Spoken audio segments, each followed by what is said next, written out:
مرحلة خطورة القدم السكري بتبدأ من عدم الإحساس بالقدمين. إيه هو القدم السكري؟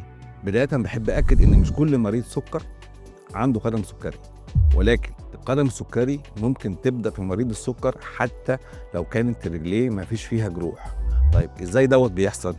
بيحصل دوت بداية من إن الإحساس في القدمين يبدأ يقل، سواء من قدم واحدة حتى أو القدمين. وساعات بيكون ده مصاحب لقصور في الدورة الدموية نتيجة وجود انسداد في الشرايين والأوعية بتاعة الرجل. ويكون هنا ديت مرحلة الخطورة، لأن مناعة القدم بتكون ضعيفة جدا نتيجة ارتفاع السكر التراكمي. والخطورة في القدم السكري بتتدرج من بداية ضعف الإحساس والشعور بوغز ونغز في القدمين.